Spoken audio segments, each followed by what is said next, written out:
Welcome to the Books Café, your literature program on KBC English Service. I'm your host, Khainga O'Okwemba. The Books Café is a cutting-edge program in the world of literature where we talk to writers and explore contemporary literary issues. Today, we have a special program aptly dubbed From Our Archives, where we bring you for the first time the lecture delivered at the University of Nairobi by the towering Kenyan literary scholar and writer, Professor Ngugi Thion'o in 2015. The title of the lecture is Planes Must Fly. Public lectures are a rare occasion for a writer and an intellectual to share their thoughts and ideas with a singularity of focus. They also provide the audience with a unique opportunity to engage with the writer on a different plane. Planes must fly. Ladies and gentlemen, in the year 2003, my wife, who is not here with me, Jerry, and I, and our then little children, Ombui and Thiong'O, the last born, who is not here, returned to our beloved country after my 23 years of forced exile to give talks on what the publishing house named Reviving the Spirit. By this, they meant the spirit that was and still is in Nairobi. Among the events in that revival was the launching of my third Gikuyu language novel, Morogi wa Kagogo, written in exile. A week before the launch, armed gunmen stormed our apartment in the Norfolk Towers and assaulted us brutally, both of us barely escaping with our lives. We got tremendous support from the Kenyan people, and for that, really, we are very grateful for that. The attack before the launch of Morogi wa Kagogo, or The Wizard of the Crow, echoed what also happened to my publisher, Henry Chakava, who a week before he was due to publish my other Gikuyu prison novel, Shaitan Mudarafaine, Devil on the Cross, was attacked out of his house. A passing motorist saved him, but not before they had whacked off his finger with a machete, which had to be reattached. Even now, I don't do. You see what Henry in his hand, you can see it really. I don't want him to demonstrate. I don't want to embarrass him by demonstrating, but it's also, quite frankly, not an embarrassment, because quite frankly, is truly a badge of courage, because he went on and published the novel anyway. I mention this because the reception that I received and continue to receive, like this tremendous presence here in this hall, from Kenyans of all walks of life, from President Uhuru, Raila Odinga, to ordinary men and women in the streets, has been overwhelming, really, truly. Especially when contrasted with the previous reception we had. And I'm only sorry that my wife is not here today with us, because he is looking after the youngest of, well, he's 19, but he's still a teenager. The president gave me and my family and my publishers 2 hours of his time. I also met him one-on-one, and we had very frank discussions about the past. So now, in my future memoir, I can write, in 1977, President Kenyatta sent me to Kamete maximum prison. Then President Moi sent me to exile. Then in 2015, President Kenyatta again received me in a state house. Well,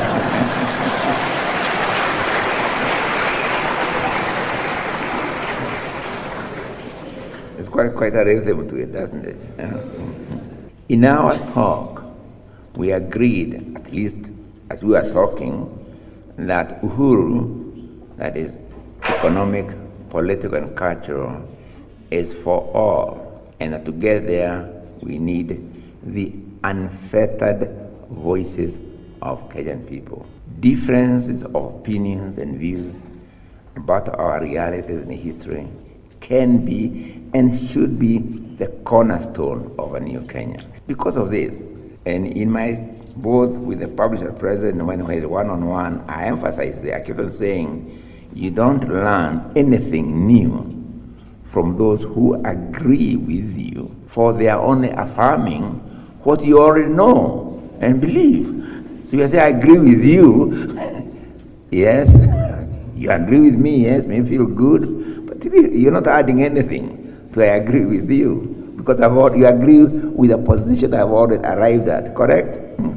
But you learn much more from those who actually disagree with you, because they might, at the very least, make you rethink your views, correct what may be wrong, or simply reaffirm with better arguments and clarity what you had already held to be the case. The space of democracy, I have sensed that the space of democracy is widening, and I feel this is very special to me, I'm sure to all of you. For the many things we are saying today would have landed people to death or exile or whatever. But I want to really emphasize that this space of democracy did not come about of itself. For just like our independence was brought about by tremendous sacrifice of ordinary men and women of our country, and I was very glad to see one of the poets or singers emphasizing that point, that we are sitting here because of sacrifices of many.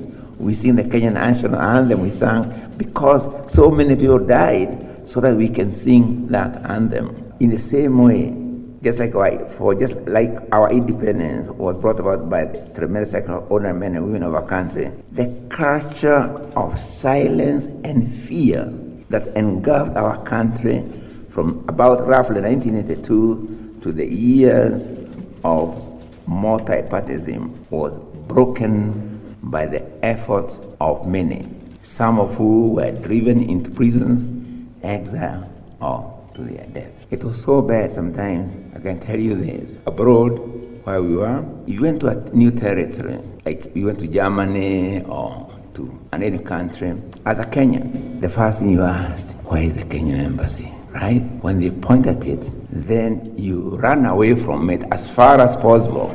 But now, quite frankly, it's different. So at least abroad, our embassies now welcome Kenyans as Kenyans, a process that actually even started earlier than the current administration during Kibaki's time at least. But the key thing I'm saying is that most of these people who fought for the democratic space, many of them students here actually, come to think of it, most of these had to exercise their right to organize by working underground in movements like, for instance, just mention one, there are very many, but let me mention like the December 12 movement, whose very name, December 12 movement, whose very name suggested we go back to the Independence KANU Manifesto. The Independence KANU Manifesto was very different from the later KANU manifestos, because that KANU Manifesto, among other things, had called for the eradication of disease, ignorance, and poverty. Not for a few, but for all Kenyans, especially the working majority. That was the vision that was guiding the KANU party that brought us to independence, not the KANU party that was later hijacked and had policies we are completely contrary to those of eradication of disease, ignorance, and poverty. Again, not for a few, not for a section of the population, not for a social class somewhere at the top, but for all Kenyans, the working majority. And you want to measure how far we have come, don't measure this by the high, what do you call those things we fly over, so the highways, correct? Don't measure progress of any country, America, Britain, or anywhere. You'll be deceived. You measure the progress of that country and development from the standpoint of those at the top of the mountain. Because the person at home is seeing his view of the world is very different from the one who is at the bottom of the mountain, right? So you want to measure progress, measure how, if you walk, you go through Nairobi, do you see homeless? Do you see people begging? Do you see people living in shacks? Do you see, don't measure progress by the skyscraper, but look down the skyscraper and see the shacks around it. Prominent Kenyan politician James Kariuki, he said we cannot afford to create a society of 10 millionaires on the shoulder of 10 million beggars. I think that very statement may actually have been what caused his brutal assassination, that we cannot afford to build a society of 10 millionaires or 20 or whatever millionaires, but on the shoulders of 10 million beggars or the hungry, the jobless, the landless, and so on. That's a recipe, no matter how you look at it, it's a recipe for disaster. And by the way, it's not only Kenya, it's happening all over the world. The America itself, the homeless, so many. In America, there are over 2 million people in prison. 2 million people in prison. We don't see them, but they are there, right? And you can't, 2 million people in prison is like the nation of Iceland, which is 250,000 people. Is Icelandic people 4 times being in prison, right? That's how vast it really, is. So don't be deceived by the skyscrapers anywhere. Also look down the stairs to understand what is really happening. Yesterday, my good news, yesterday at Serena Hotel, I like Serena, not only because of the black American girl who wins tennis over and over again, the champion of the world, so to speak, 20 times over. But of course the word is serene. Serene? Okay. Anyway, yesterday, I'll tell you this story. It was very, very interesting. Yesterday at Serena Hotel, a woman, Joyce, I think her name was Joyce Misoi, correct?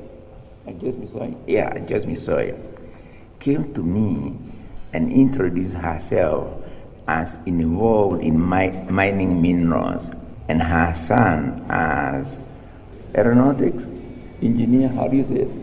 I'm an old professor. They are young professors. They know this. Engineer. So I turned to him and said, "Hey, so can you make an airplane?" He didn't hesitate.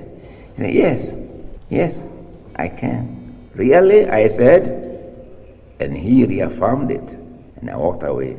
At the door, I heard footsteps behind me. It was the same woman. She handed me a piece of paper. I was in a hurry. I was going to see President Uhuru once again, the one-on-one that I talked about. So I put the piece of paper in my pocket, sort of folded, Later, I opened it and read the scroll, "Let our planes fly." I was really struck by that statement, "Let our planes fly." I suspected she had heard me tell the story of Gashamba and Jonjo. And I was about telling that story, right? Not because I was talking about 2 individuals, but in the symbol as something bigger. 2 visions of the world, 2 visions of Kenya, 2 visions of Africa, okay? 2 actually conflicting visions, of the world. So we start with Gashamba. Gashamba was a bicycle repairer in Nyeri. Do you ride bicycles, by the way? Recently, before I came here, when on my way here, I traveled from Irvine to Germany, a place called Munster. Hey, do you still speak German? A little bit. Yeah, tell me. Oh, I have to get an interpreter tomorrow. I was in Munster, Germany, where actually people, I have never seen in my 77 years, seen so many bikes. From 80-year-old ladies to, they all, to actually to people across, they ride on bikes all the time. In fact, in Munster, they don't talk about car jam, traffic jam. When they talk traffic jam, they mean bicycle jams. It's really amazing, really truly amazing. Anyway, a bicycle repairer, Kashamba, was in Nyeri. And I think, I don't know how to, but he found some kind of engine, and this either scooter engine, I don't know the circumstances very well. But using any material he could find in his backyard, he made an aeroplane. Did you know that, someone? Maybe the older generation. Have you heard of Kashamba? But I should have asked, have you heard of Kashamba? Can you raise your hands if you've ever heard of Kashamba? It's okay. Oh, great, you know. Raise your hands if you've never heard of Kashamba. It's okay to raise, not to have known him. Okay? Okay. Most of you have heard of him. The plane flew for a mile or so, but apparently in landing it fell on some trees. But the key thing here, he made an aeroplane, something, no matter how it was shaped, you know, he made it from material in his backyard. He made it fly, right? A mile or so. A bicycle repairer, right? Not anything against bicycle repair, I'm just saying the contrast. He's a Juakali engineer, right? He made it fly, really, from the material around him. This should have been something for national celebration. This should be something we should make the Kenyan government of the time, here we got talent. Let's help him a little bit. Let's say, when you fly next time, please tell us so we can have rescue materials around, or anything. So, you know, or we can give you this material, so, or we can give something to celebrate this talent. In fact, today in America, they have what they call America Has Talent, and all over the world. Yes, from any walk of life, and they are giving companies and others, you know, give them sort of material support so they can develop that idea. Not we of Kenya of that time.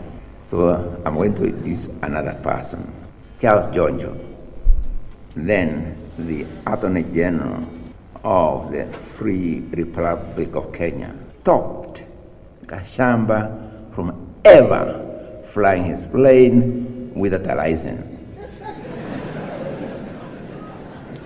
I don't know how to say this because it just sounds, you know, I mean, see the contrast.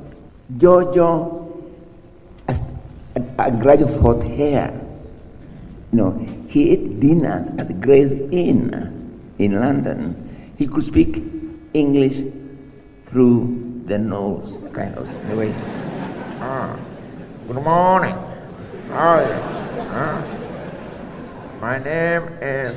Right? I say this because, actually, quite frankly, that's how you say people who know English, they talk through the nose, because we thought European settlers spoke through the nose. Right? In fact, some of us thought someone who could speak, someone who could speak English through the nose was the one who knew English proper. He is very smart. He can speak English through the nose. In fact, sometimes you cannot understand him. That's good. That shows how clever he is. You can understand him, okay? So, you'd think that he, who had all this knowledge from South Africa to London, being the guardian of the Kenyan laws, would have the mind, the generosity of knowledge to be able to give support one way or another. Sometimes I wonder what Georgia would have been the chief law officer in England at the time of the Wright brothers, the one who experimented like Kashamba, right? Yeah, but, well, Let me do that. Now, it's not really, I've been making it very clear. This is not necessarily an attack on George's character. He may be a very moral person or whatever, very generous, and Gashamba may be not particularly generous or anything, or, right.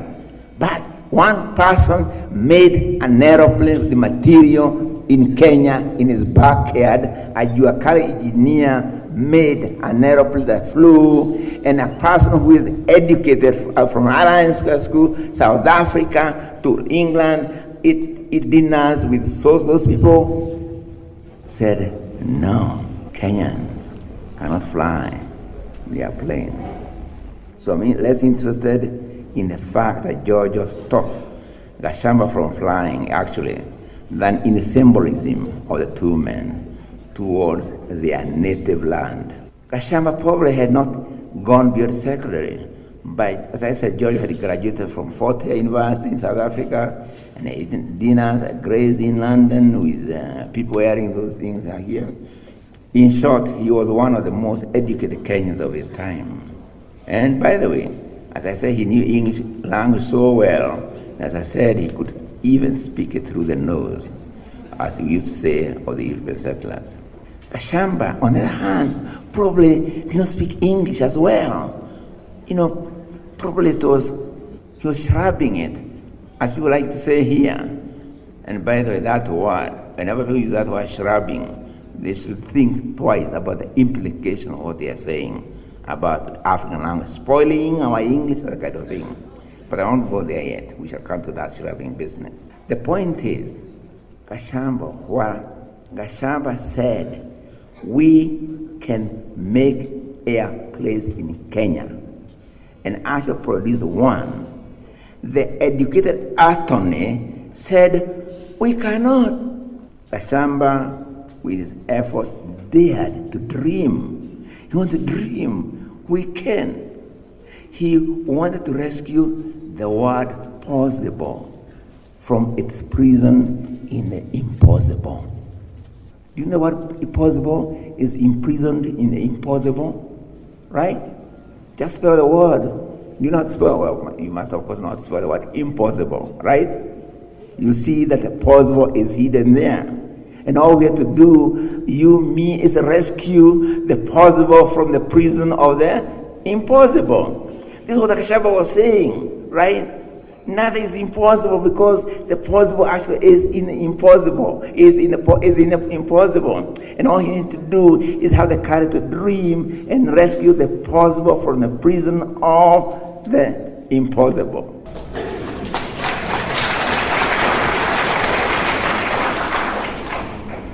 What about the highly educated Kenyan? As I said, instead of coming to the aid of this raw talent, he crushed Gashamba's dream. He said, you cannot dream, right? You dare not dream. As a Kenyan, you cannot dream, right? As a Kenyan, you're not allowed to rescue the possible from the impossible. The result, intended or not, was that Gashamba's efforts would no longer, this is the key, that Gashamba's effort would no longer function as a model of what could be done within Kenya by Kenyans. That's the key thing. That by killing that dream, showing a model of what could be done, that symbolism was crushed. The notion that Kenyans could free the possible and the impossible was crushed. But the person who was so highly educated, you think he's the one who would say, we can rescue. Nothing is impossible for us Kenyan people, or African people, or any people in the world for that matter. Actually, to understand this story, I'm telling two more stories, okay? Gashamba's story and fate reminds me of another story of the same 60s. This time, it was in 1969, guess where? In his very university, right? In fact, in what used to be called the English department of the University of Nairobi. English literature, from Spencer to Spender, or Shakespeare to T.S. Eliot, was the core of that English department. And they did good work. It's not a question of whether they did good work or not. That's not the issue right now. But we asked, why should English literature be the core at a university in Kenya or Africa for that matter? This was Anyuba, Tabanlo Young, and I asked. And actually we called for the abolition of the English department. In reality, I like to make it very clear, we are not calling for the abolition of English, but rather for the order of its relationship to our realities. We called for a department of literature, not just English, that centered Kenya, East Africa, Africa, Caribbean, and African American literatures. And then the literature of Asia, Latin America, and then Europe in that order. We're not saying don't, but the relationship is a very fundamental relationship of the cognitive process, the process by which we come to acquire knowledge, right? Knowledge comes with the word know. In English, just says, no, you know where you are. You know. You want to travel from here to greet the camera person here. I start from where I am, right? I don't have to go over there to Norfolk in order to go to him, right? Someone tells you Norfolk is the best place to start walking in order to meet him, right? I start where I am. I go on adding steps. To me, that would seem to be the cognitive process in every field of knowledge and so on. The debate that followed, the great Nairobi debate, would generate in Africa and the world what is now known as post-colonial theory. It started in Nairobi. The department itself produced students who will become leading intellectuals in the world. I'll mention just a few, but there are very many. There's all these Chris Wanjalas, of course, are here. Indangasi, who looks eternally young. Where is he? Indangasi. Wanjala, are you here? Chris Wanjala? Huh? Oh, this guy is a magician. Shall I tell you what happened to me today? I went to the Department of Literature, and I saw him there. That's Wanjala, because this is Wanjala. But he looked rather young. Yeah. Then I go upstairs, I find him, he has got gray hairs, right? Well, not many actually, but a bit of it. So I said, what is it? What's the transformation of the Wanjala I saw there and the Wanjala I see the floor above? It actually turned out that the Wanjala, Professor Wanjala below, was actually the son of the Wanjala. Yeah.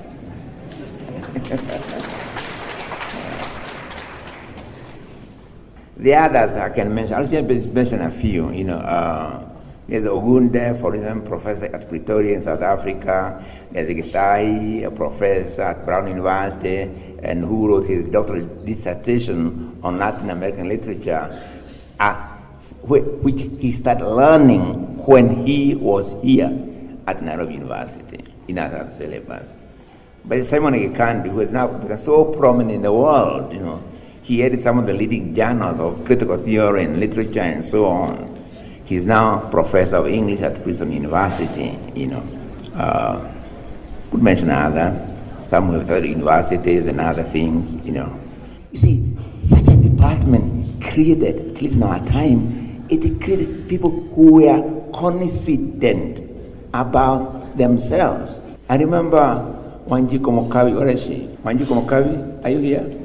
Can you please stand? Because, high history is very, very interesting. I won't go to that history of sister, but actually, she was a sister, meaning. When I remember her being offered a scholarship to go to, I think, Wisconsin or some place. Which did you go to? Madison. She was reluctant. She wanted to do her master's here. She had to be morally forced to go and do it there, right? And when she went there, she felt she knew more about, and please correct this. She felt she was more advanced in the whole area of African American, Caribbean literature. She was so far advanced of any master's program, there, right? She got this confidence from that syllabus here. And the previous syllabus was very simple. Start with Kenya, East Africa, Asia, Latin America, Caribbean, and Europe. I bet she knew her Shakespeare as well as any other scholar, for instance. The point is that their international visibility was rooted in their visibility in Kenya. Their international visibility was rooted in their base in Kenya. And the question of base is quite important. I'm not a military man, by the way, but I'm trying military analogy, right? Because the word base, correct? When two armies fight, one tries to consolidate its base while destabilizing the base of its opponent. Sometimes they even send advanced spies in the enemy's camp or base to plant confusion, okay? While consolidating their own base. It's a simple thing, right? You consolidate your own base and try something else, but your base is absolutely crucial. You fight somebody to destabilize your base, you are lost. The department attracted to its doors scholars from all over the world who wanted to be associated with Nairobi. Kamau Brathwaite, George Laming from the Caribbean, Ime Kida from Nigeria, and others visited our department. And I remember many scholars who say, we have the money, we have everything, all we want is to be associated with your department for as long as you want us to be associated with it. In reality, it was not a revolution as such. It was simply applying what I said, the normal human cognitive process. In 1973, the now famous literature department, known all over Africa, Caribbean, and so on, now initiated a similar approach to literature, to the teaching of literature in our schools.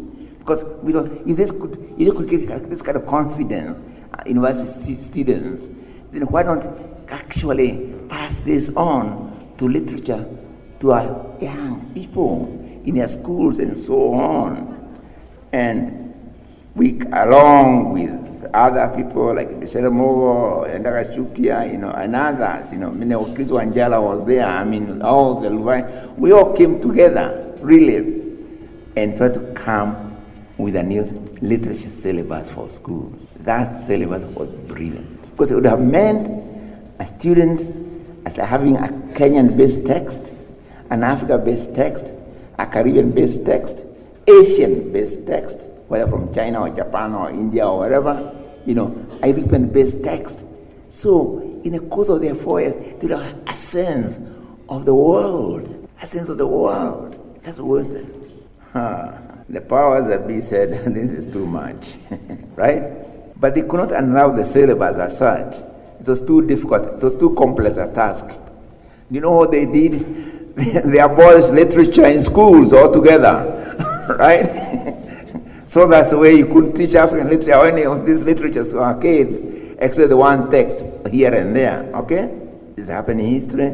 It's a brilliant syllabus. People are discussing it all over the world. In Kenya, it was stopped, right? So that syllabus was taken out of the school system by the simple act of cutting out the literature curriculum altogether. I'll tell you another one, but this one will be very brief because very well known. The Kameredo Initiative, where intellectuals from this University of Nairobi worked hand in hand with factory workers, plantation workers, the landless, the jobless. They were not being paid a cent.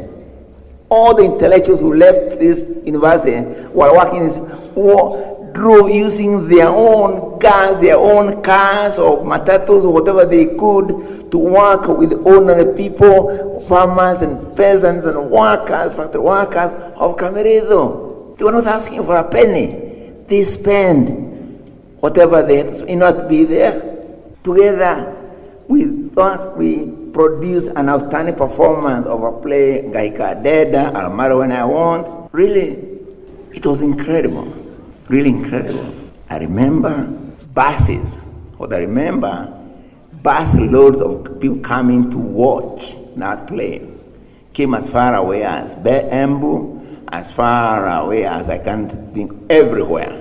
In fact, on the day the play was banned, on November 16, 1977, some buses were coming from Kisumu and they were stopped in Nakuru.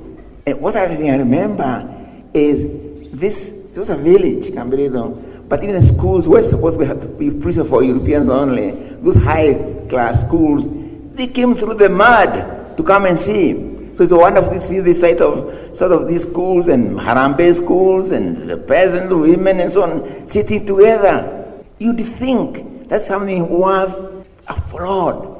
Intellectuals working for nothing with the owner going back to the village. But as you know, it met a similar fate. It was closed and I was sent to prison for it, where later I learned I connect the world through Kanaka all the time. The post office baby. Well, she's not a baby now, by the way. So, what have these stories in common? What have they in common? The negation of a national initiative in favor of that which comes from outside, right? That which draws from the Kenyan soil becomes suspect. That which comes from abroad, particularly Europe, is not suspect. My friends, do you think this is an accident? Let me tell you another story which will show you that it's not an accident. We are following something which had happened before, right? I'll tell you a story what happened in 1938 when a Kenyan who had studied at Alliance High School. He studied at Alliance High School, then Virginia Hampton Institute, and then Columbia University, Wesleyan, and then Columbia Universities. He returned to Kenya in 1938 with an MA in his pocket. You know, MA in your pocket. It's a nice thing to do. Okay? Actually, to be very frank, he was the first Kenyan African to get a master's. His father was very proud of him and wanted to build him a big house, a stone house. The son pleaded with his father, let us use these stones to lay the foundation of the Githunguri Teacher Training College ever built in Kenya. The higher institute of college in Kenya was Githunguri Teacher Training College. The student's name was Bio Koinange. I know Bio Koinange after independence he acquired a very bad name as a Minister of State. But that's not the point. Because his vision then, his vision of a higher institute of education was inspired by the self-reliance vision that Booker T. Washington, another problematic figure, advocated. Booker T. Washington himself was a graduate of Virginia Hampton Institute and the founder of the Tuskegee Institute, where he preached the gospel of self-reliance. Githunguri was built by ordinary Kenyan men and women, not the colonial state. It was designed to produce teachers for the independent schools run by Africans.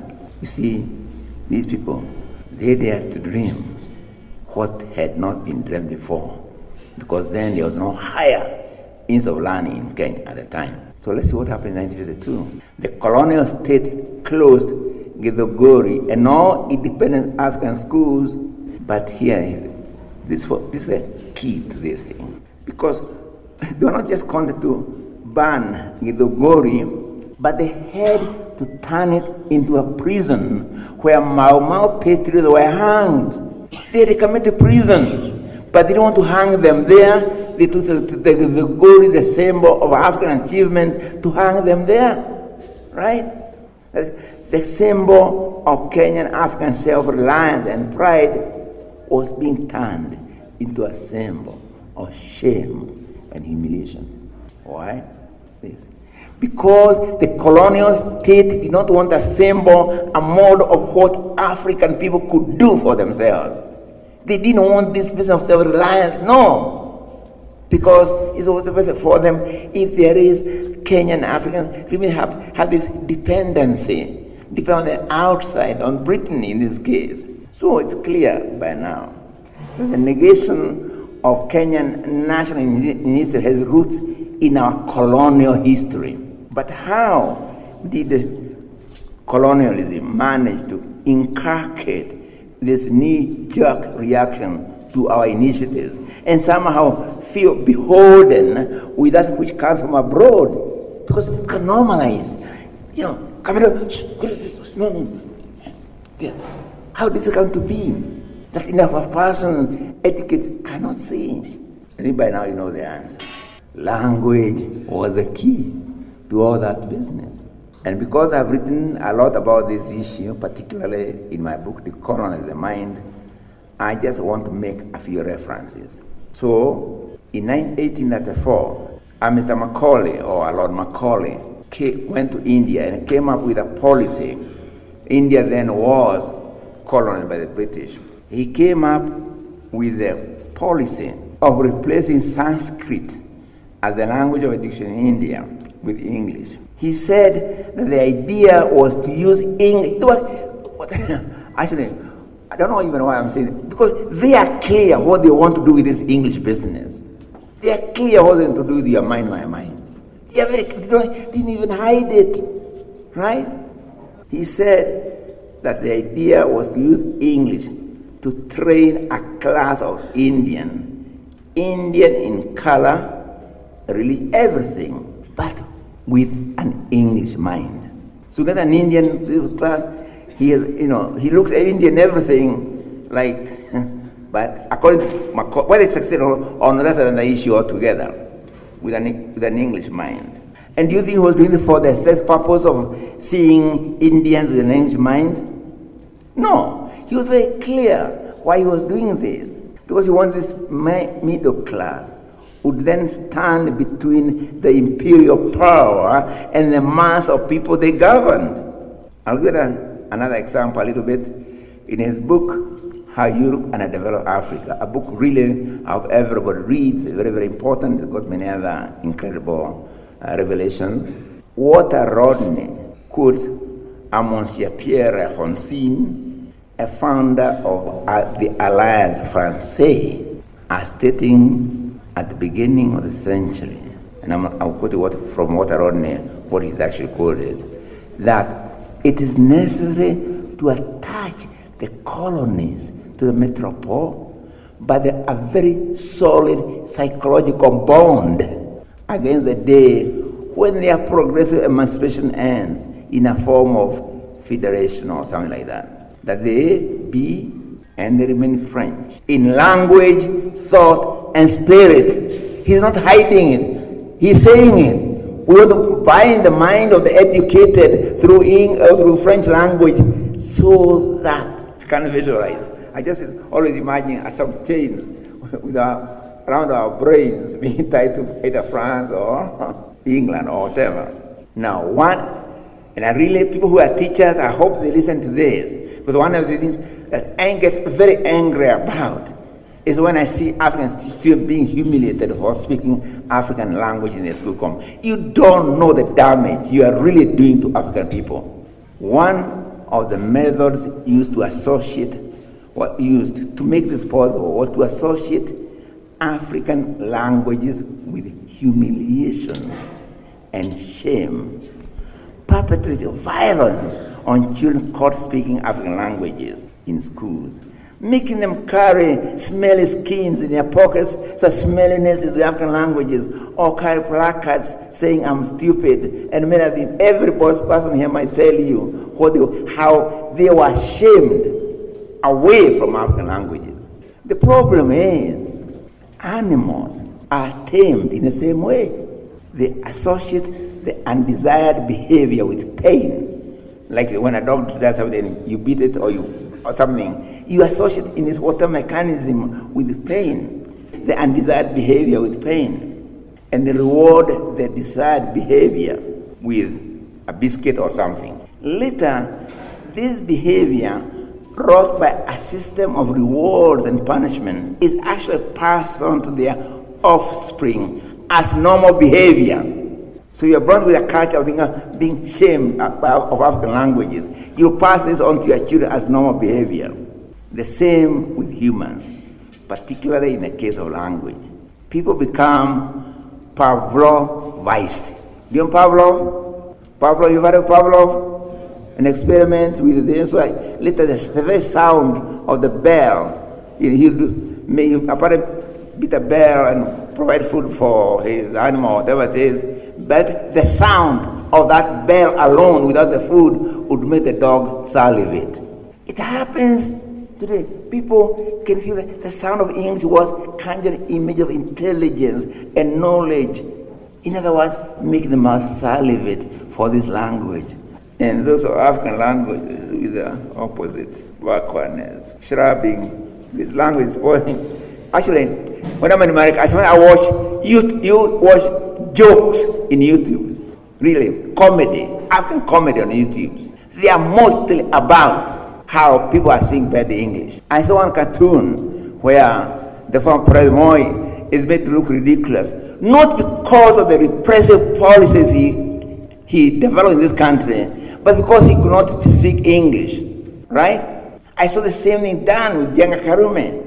A person who developed his business, he couldn't get, English, so they were laughing. It's a big joke.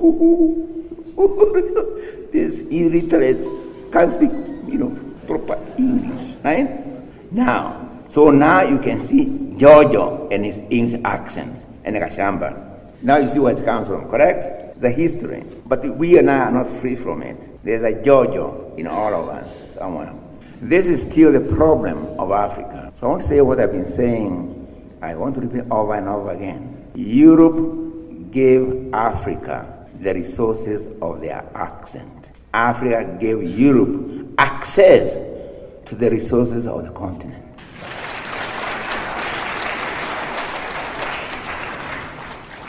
And if you ask me, this is the problem of Africa today, whether it's Ghana, Nigeria, South Africa, Kenya, Uganda, where?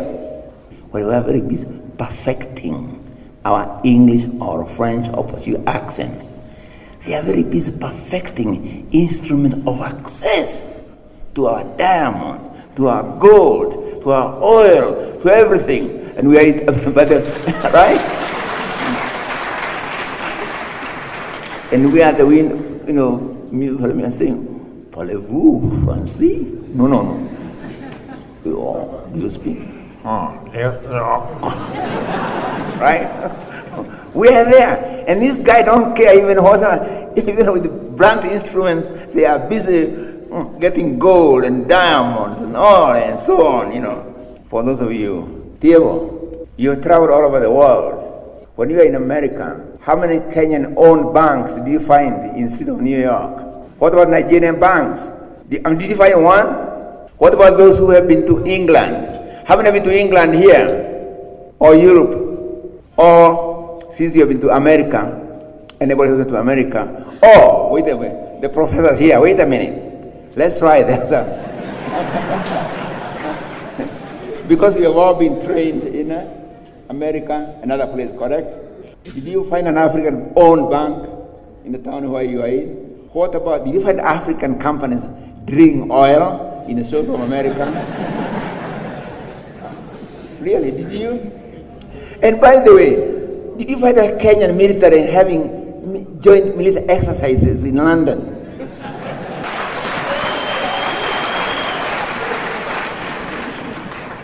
I mean, anything. Tanzania mines diamonds. Go in the street of Dar es Salaam, you don't find Africa making things with the diamonds. Zambia the same with the copper. South Africa the same. I mean, go all over the world. We don't make things with our own. We don't utilize. We rent our resources. We get royalties sometimes, a commission fee, and we give our resources away. If you look carefully. That's the problem of Africa today. Since 16th century, Africa, the largest continent in the world, has contributed to the future of the West. And before I came here, I told you I went to Munster, then I went to Torino, then anyway to Italy, and then finally to France, Naples, Nantes. Nantes, I discovered, was the capital of the French slave empire. And it's a good thing that at least they have done something which have a memorial to the slave trade period in France, right? And when you go there, you want to cry sometimes, not because the figures or the number of ships from France alone that went to collect as cargo to France and then back to the New World and so on. Even the African body becoming very, very, very profitable. Colonial systems, the same thing. So my position is, it's time that Kenya, Africa, start contributing to the future of its own future. It's time that Africa contributes to its future. It's a contribute to the future of others. It's like someone coming robbing you of 10 shots. Then you go and beg for 1 shot. He gives you 1 shot and he says, oh, thank you very much. Very generous, foreign aid, right? Right? Non-NGOs, they give us shots, right? But these shots were taken from you guys, right? In different forms, right? And then you go and borrow money, and then the actual money which is taken from us, then we lend back to us, then we borrow the interest. My friend, we continue developing the West even today. But how does Africa contribute to its future? We can go on and I think we should continue debating the issue. But I will say this, in a way for me, it's very simple. Make things with our resources and exchange the surplus in the marketplace. So to be very frank, I was very pleased. 2 things. I'm going to demonstrate 2 things. In my home in California, we drink with cups made from our factory.